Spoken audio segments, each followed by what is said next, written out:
The championship series are in full throes. For more, let's get to our guy, CBS MLB writer Matt Snyder. Matt, the Braves take game one here in dramatic walk-off fashion. Austin Riley ties it, then he wins it. Most notably for me here, we saw 12 pitchers in total on Saturday night. The Dodgers emptying their pen.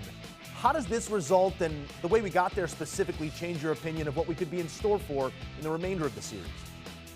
If the Braves are going to win the series, they had to have game one. With the Dodgers just coming off of that 5-game series, they were sweating it out against the Giants, emptying their bullpen in this game. They didn't have a starting pitcher lined up for this one. You know, later in the series, they'll have Scherzer, they'll have Arias, Walker Buehler. But in this one with the bullpen game, this was the game the Braves absolutely had to have. So I don't think it changes my opinion much. I had Dodgers in 5. I kind of feel like they're going to win the rest of the games. But this is how an upset starts. If the Braves are going to knock the Dodgers off, game one was exactly what they needed. They got a great outing from Max Fried. They got some home runs. They got the big hit from Austin Riley after Ozzie Albies took second base.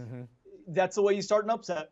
Love seeing them put the game in motion, put a runner into scoring position there in the 9th inning, and Albies, you referred to it here, perhaps planting the seeds of doubt on the LA side, but as you mentioned, the big hosses are on the way for that staff. It is worth noting as well that the Braves did take game one last year, took game two as well, and didn't end up going their way. On the other side of things, the Sox heading back to Boston, feeling great about a 1-1 road split in Houston. Saturday, 9 runs of support coming via 3 swings of the bat, and I would not call the Grand Slam approach sustainable, but it was the winning formula here in game two.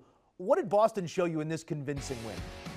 Well, something that is sustainable is all the traffic that they had on the bases. This is an incredible offensive team. They hit well over 300 in the ALDS against the Rays, and the Rays had the best ERA in the American League in the regular season. So when this lineup is on and it's cooking, especially with Kike Hernandez, the way he's swinging it, you know about Devers, you know about Xander Bogaerts, you know about JD Martinez. Kyle Schwarber's been amazing all year when he's been healthy. But to add the added dimension of Kike Hernandez in front of all those guys, that's a really, really powerful offense.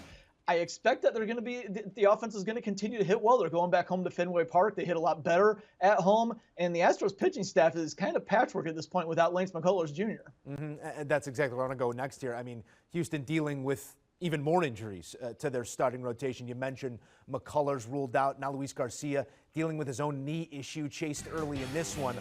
Matt, is this lineup good enough to counterbalance, you know, an ever-shrinking staff for Houston? Yeah, it is. I mean, it's probably the best offense in the American League. I just sang the Red Sox praises, but in the regular season, the Astros led the American League in batting average, hits, runs, on-base percentage. They were 3rd in slugging. They're the hardest team to strike out.